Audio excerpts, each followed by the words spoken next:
হরে কৃষ্ণ। আমি এখন একটু পাঁচ ফোড়ন দিয়ে দিচ্ছি, আমি কিছু বেশি মশলা দেবো না।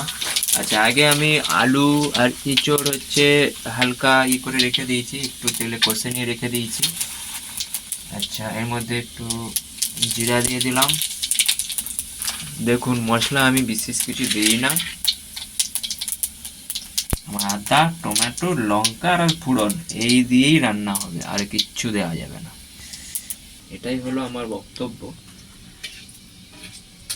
যত সিম্পল রান্না হবে, সিম্পলের মধ্যেই টেস্ট হবে, সেটাই ভালো। কাঁচা লঙ্কা দিয়ে দিলাম, আদা, টমেটো এইরকম করে দিয়ে দিচ্ছি।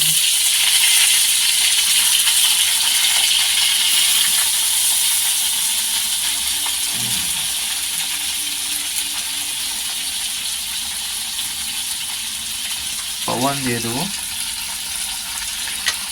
যাতে তাড়াতাড়ি জড়ে যায়।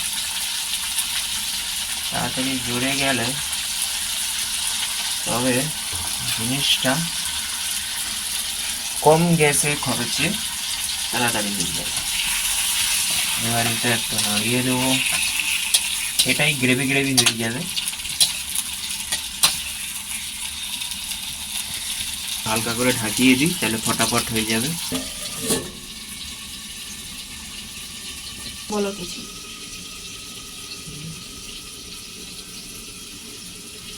কতটা হয়েছে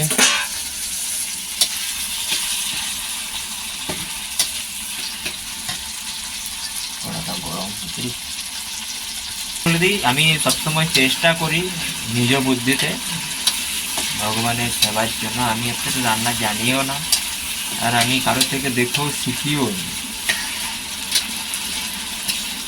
নিজে আইডিয়া করে করে করার চেষ্টা করি। রান্নাটা তো অ্যাকচুয়ালি আর্ট, বাকিটা সেবার জন্য তুমি যদি মন করো করতে চাইবে তো ভগবান ঠিক তাকে দিয়ে করিয়ে নেয়। শ্রদ্ধা ভাব, মন ভাব থাকা দরকার। হয়ে গেছে, প্রথমে থেকে হলুদ দিয়ে দিলে একটু এটা কালারটা আসতো না, তাই আমি একটু আগে পরে দিচ্ছি। অনেকে কাশ্মীরি লঙ্কা দেয়, ঘরোয়া রান্না, অত কাশ্মীরি লঙ্কা টঙ্কা এসব কিছু দেবো না। আমি শুকনো লঙ্কাই ব্যবহার করিনি, আরে আমি শুকনো লঙ্কা ব্যবহার করিও কম।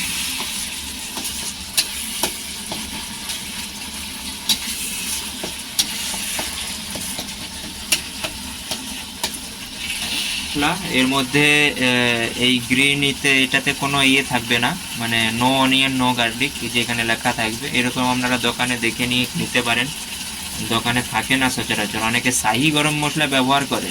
আপনারা তার ইনগ্রিডিয়েন্টস পড়ে যাইবেন, তার মধ্যে অনিয়নের পিস দেওয়া থাকে। অনেকে পড়ে না, ভাবছে শাহি গরম মশলাতে কী আর থাকবে, কিন্তু পড়ে নেবেন, পড়ে নিয়ে ব্যবহার করাটা ভালো।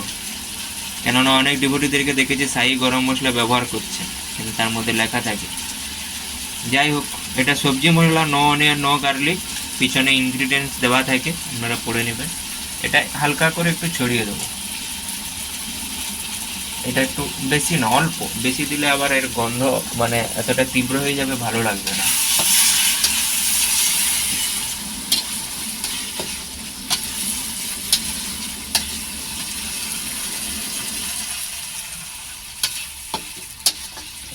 এটাকে আবার একটু ঢাকিয়ে দেবো।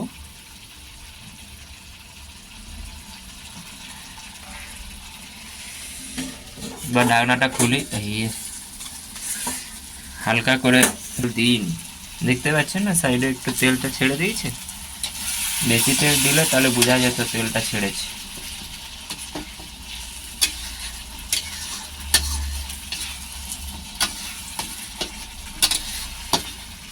আচ্ছা, এর মধ্যে অনেকে একটু জল অ্যাড করে, আমি অ্যাড করব না, আমি একবারে লাস্টেই অ্যাড করব। ঘরোয়া রান্নার মধ্যে কি আর আছে, এর মধ্যে এইগুলাই দিয়ে দেবো, দিয়ে এর সঙ্গে একটু নাড়বো। ধনে পাতা কুচিয়ে রেখেছি, উপর দিকে ছড়িয়ে দেবো। এরকম সিম্পলি রান্না দেবেন, খারাপ হবে না টেস্ট। আমরা তো পাই প্রসাদ, এবং ভক্তদেরকেও পাওয়াই, তো কেউ বলেনি খারাপ হয়েছে বলে। আর প্রসাদ কখনো খারাপ হয় না। আপনি যেভাবেই রান্না করে দিন না কেন, পেটি ভরে দিবেন, ভগবান যদি খেয়ে থাকবেন সেই টেস্ট অন্যরকমই হয়ে যাবে, আপনারা মানুন আর না মানুন। প্রীতিটা মেন জিনিস। ভালো মন্দ করে দিলাম, প্রীতি নেই তো সেখানে কিছু লাভ নেই। যেরকম আমাদের দুর্যোধন ভগত বিদুরের কথা আছে, দুর্যোধন কত কিছু রান্না করেছিল।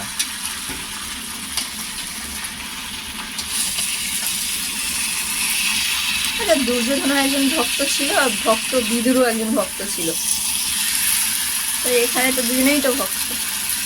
তাহলে দুর্যোধনের রান্না করা, দুজনে ভক্ত ছিলেন, কিন্তু দুজনের আচরণ দু রকমের ছিল। একজন ভক্ত হয়েও আসরিক প্রবৃত্তি আচরণ ছিল, আর একজন ভক্ত হয়ে তিনি না ভক্তের ভক্ত হয়ে যিনি, ওনার অহংকার হয়ে গেছিল, আমি এত কিছু আয়োজন করেছি কৃষ্ণের জন্য। সেটা তো আলাদা বিষয়, সেটা তো শুধু ওইটুকু সময়ের জন্য। বাকি আমি পুরো মহাভারতের কাণ্ড যদি বলি, সেই জন্য আমি বলছি। আর যে কোনো অসুরদের মধ্যে অহংকারটাই বেশি কাজ করে।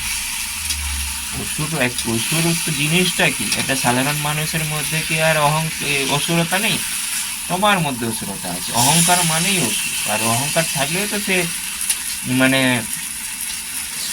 যত রকমের খারাপ কাজে লিপ্ত হবে। আমি ওই পুরোটা দিচ্ছ কেন? সবজি দিয়ে মশলা কষাটা হয়ে গেছে। এরপরে আমি এবার একটু জল দিয়ে দেবো। বেশি জল দেবো না, বেশি রসা রসা করবো না, হালকা রসা করবো। ফ্লেমটা একটু বাড়িয়ে দিয়েছি। জলটা একটু গরম জল। হ্যাঁ, এটা গরম জল।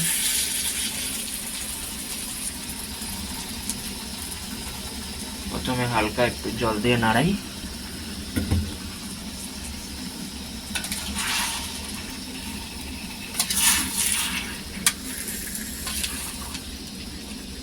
এরকম রান্না করতে সময়ও বেশি লাগবে না।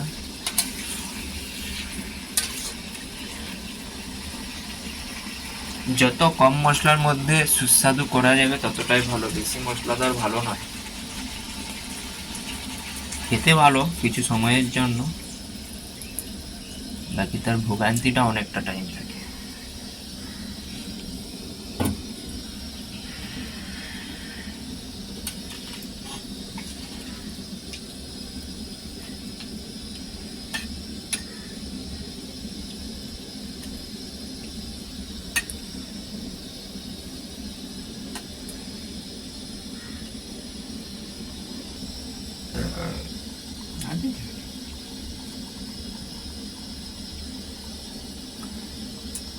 তার অনুমান অনুযায়ী আবার পরে রস ঢালার পর একটু লবণ দিয়ে দিতে হবে। এলো রান্নার প্রধান মশলা তো নুন। যতই যা কিছু করুন না কেন, নুন ঠিক নেই তো কোনো কিছুই ঠিক নেই। তো ফাইনাল আমাদের এঁচড়ের রসা এরকম হয়েছে দেখতে।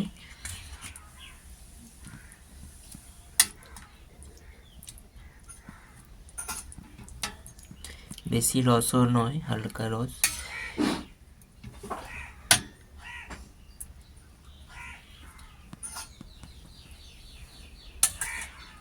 প্রসাদম।